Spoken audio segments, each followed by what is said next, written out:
हमारा एक शिष्य था, ध्यान आया तो सुना रहा हूं, दिल्ली का, वर्तमान में अमेरिका में रहता है, सापत्नीक रहता है। बहुत पहले वो छतरपुर आया था। छतरपुर तो किसी ने बताया कि यहाँ एक बागेश्वर धाम है, तो यहाँ हम झोपड़ी बना के रहते थे। झोपड़ी में वो बड़ी सेवा करता, 1.5 साल तक हमारे पास रहा। घर गया नहीं, हमने उसे कई बार कहा कि तुम घर जाओ। झोपड़ी में इतनी सेवा करता था, सच बोल रहा हूं भैया, व्यासपीठ से बोल रहा हूं, अगर हमें पानी की आवश्यकता है तो हम मंगा नहीं पाते थे, वो पहले ही लेकर खड़ा हो जाता था। इतना कनेक्शन था उसका हृदय से, इतना कनेक्शन। रात भर वो जागते रहता था पैर पकड़ करके। हमारा तखत डला था झोपड़ी में, आज भी मुझे वो वाकया याद है। वो पैर पकड़े रहता था, गुरुजी सो जाओ। जल्दी उठाता था, 3 बजे 2:30 बजे हम उठ जाते थे, सुबह प्रातः काल में ब्रह्म मुहूर्त में उठ जाते थे। और हमारे उठने के बाद उसे पता है कि आप कितने बजे स्नान करेंगे, तो वो पहले से वस्त्र रख देता था, कहना नहीं पड़ता। हम पूछते क्यों वस्त्र, बोले रखें, जाओ गुरुजी।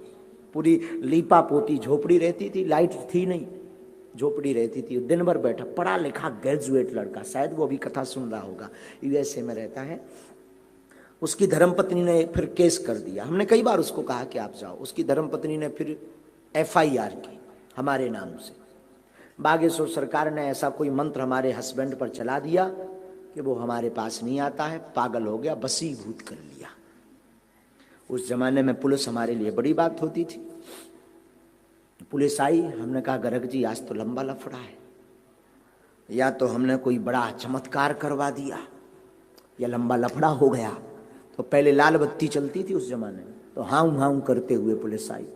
उन्होंने पूछा क्यों भाई, यहाँ बागेश्वर सरकार धीरेन्द्र कृष्ण कौन है? तो हमने भीतर से कही हम यहाँ हैं। पुलिस बोली कि आपके खिलाफ मुकदमा है। हम कही लो बाबा जी, अब फिल्म पिट गई। किस बात की? तो वो पढ़ा लिखा था बालक, तो बोले फलाने फलाने ने आपके खिलाफ मुकदमा किया है और इसका जवाब हमें चाहिए।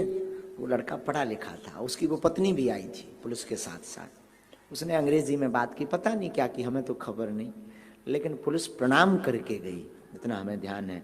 शर्मा जी TI थे यहाँ पर बमीठा थाने में, शर्मा जी TI थे, वो आज भी जीवित हैं, शर्मा जी जुड़े हैं। शर्मा जी TI थे, शर्मा जी और पुलिस प्रणाम करके गई। और जब प्रणाम करके वापस गए तो हमने रात को उसको कहा कि बेटा अब तुम जाओ, हम नहीं चाहते हमारे कारण तुम्हारा गृहस्थ टूटे।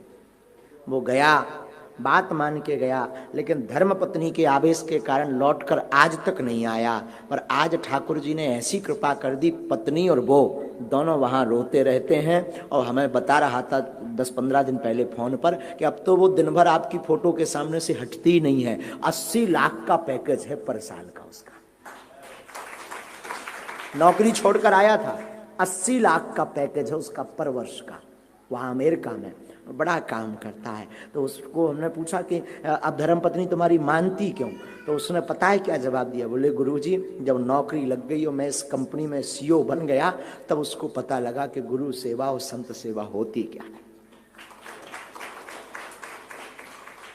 फिर हमने कहा कि और क्या? तो उसने एक चीज हमें बड़ी अच्छी बताई। बोले गुरुजी हम कुछ नहीं जानते, उसको भी नहीं जानते, जगत को नहीं जानते, हम केवल अपने गुरुजी को जानते हैं। वो हमें ऐसा बोल रहा था। उस दिन हमारी खुद की गुरु निष्ठा है, हमें लगा कि इससे हमें भी सीखना चाहिए कि हमें केवल अपने गुरु को मानना चाहिए, बाकी जगत क्या कह रहा उससे कोई मतलब नहीं।